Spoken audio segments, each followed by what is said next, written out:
Man, I'm just like, man, I was beat the fuck up today. That's a weird start to this video, but what's up, everybody? Welcome back to One Mic. I want to come back and talk about the first 4 episodes of The Expanse. So I recorded a video earlier talking about giving my thoughts on the first 4 seasons of the show. You know, I'd been told about it.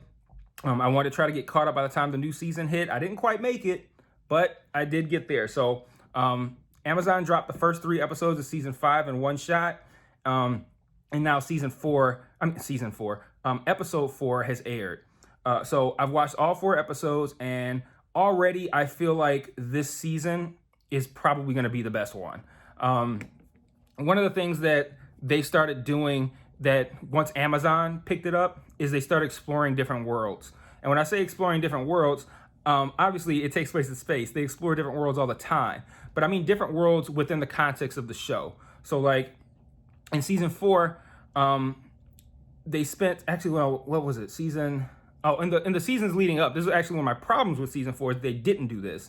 But in the seasons leading up to 4, you spent a lot of time on different space stations. You seen different areas in these space stations, different ships. And then in the back half of season 3, one of the things that I didn't like, in addition to like shoving like a whole new storyline and new characters at me in the second half of a season, is that it was isolated into one place and you didn't get to see anything else. And then season 4, even though season 4 was essentially isolated to one place as well, it was a new place. It was an entirely new planet. They discovered something new going through this ring portal, and you know they were able to colonize a place that, well, the main crew didn't do this, but the show itself, you know, put people on this planet. They could live there, breathable air, all that good shit, and they played out a storyline that took place on this entirely new planet, where they're not in the ship all the time. They're not wearing vac suits all the time, you know, that kind of stuff. So they did some really cool stuff with that. Now in season 5, and I don't think I want them to do this much longer. I say maybe one more episode, but now in season 5, they split the main cast of the Rossi up. You got Amos in Baltimore. You've got Naomi looking for her son. You've got Holden. What the fuck's Holden doing? Holden's on the belt at Tycho Station with Fred Johnson, and then you got Alex doing this weird, almost kind of covert espionage mission with Bobby over on Mars. So everyone's split up, and I think that's interesting. For one, it's we get to see them do things on their own, but then for 2, we get this backstory. If you watch the first video, what I said about seasons 1 through 4. One of the problems that I have is that we don't know shit about these characters. You know, we get these throwaway lines, 1 or 2 per season, and that's like, okay, so I know that Naomi has a kid or had a kid. I know that Amos had a crazy past. Like, no shit, Amos is a fucking weirdo. Of course he had a crazy past. But, you know, in season 5, we're starting to get some of this backstory. Now, we have Amos in Baltimore, and we're learning about his past. We already knew that Alex was estranged from his family. Now we're seeing him, you know, trying to reconcile with his family or seeing his family. We knew that about Naomi's kid, and now we see Naomi actually trying to find this kid, and learning about what happened that made her leave them in the first place. And then Holden, we're not learning too much about Holden's past. We did get to see his mother. I think that was in season 5. Yeah, he was on Earth.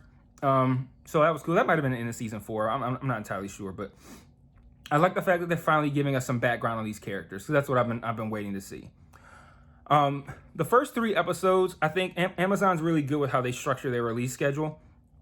The 3 episodes at the start and then 1 each week after that is brilliant to me. I don't remember if they did this with The Boys. I don't feel like they put 3 episodes out at once. They might have. I don't really recall, but it allows them to say these 3 episodes are how we're going to open the season, as opposed to just 1. So they can build a 3-episode story, which is what they did. That had a massive cliffhanger at the end of it. And it's the perfect way to suck people in. Now people have a week to talk about what they saw, to hypothesize about what they're gonna see, and I think that can build up that anticipation and pull in new viewers and get more eyes on such a great show. So like, I'm glad that they've structured it the way that they have, because I heard season 4 was released all at once, and I think that's a bad idea.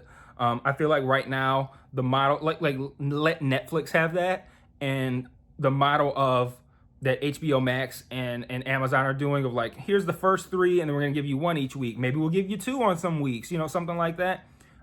I think the way that builds anticipation week to week and allows water cooler talk, I think is brilliant. And Amazon took advantage of that. They probably saw the numbers like, putting season 4 out all at once was not a good look. So let's try this with season 5.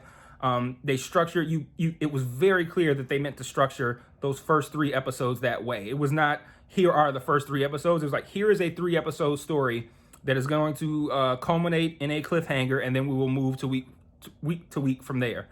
And then episode 4, I don't know if you could say it was the best episode of the series, but it definitely had the most shit happening. I don't want to go too heavy into spoiler territory, but this is the biggest undertaking I think that this show has had, which says a lot, because what they've done with the Proto Molecule that they forced upon me for 5 seasons is a big undertaking, because you're working with something that's not real in essence, and trying to make it seem real, explain it to people, present it as a threat, but it's completely make-believe and it's something that's not clearly defined.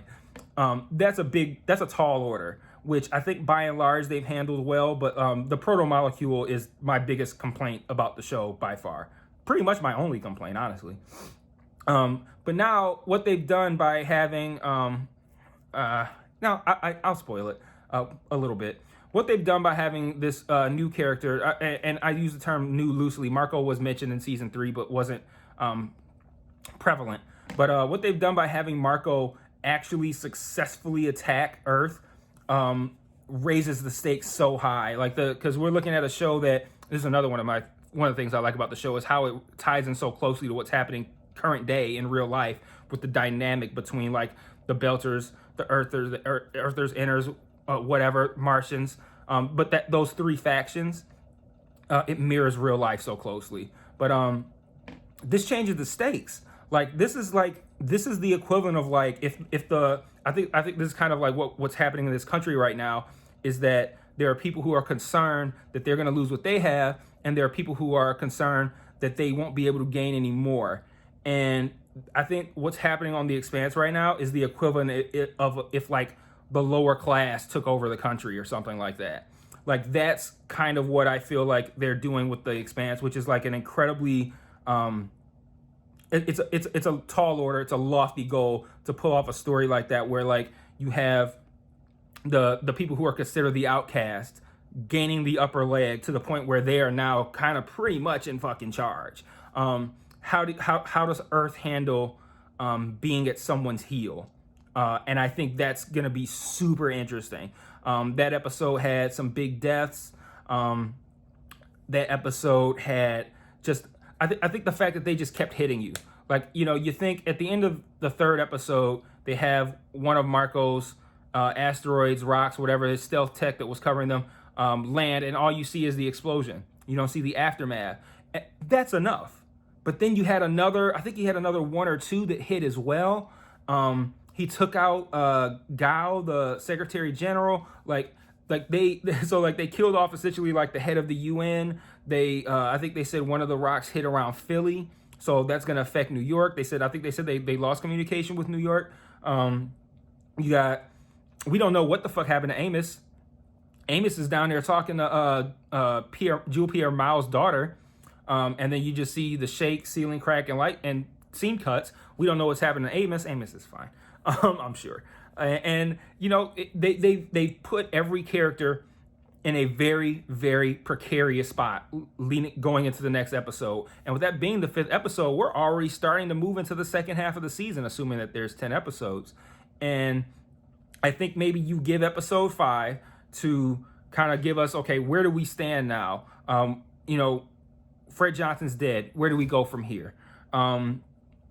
Naomi is essentially a prisoner of her ex and her son. Where do we go from here? Alex is in some shit with Bobby, uncovering this conspiracy. Where do we go from here? Like, I want to see, let's find out what happened to Amos. And we can keep them in that spot, figure out what's going on, and move on from there. And then I think this second half of the season, you need to get the crew back together, and then we can go full throttle at a resolution. I think we need to build up some sort of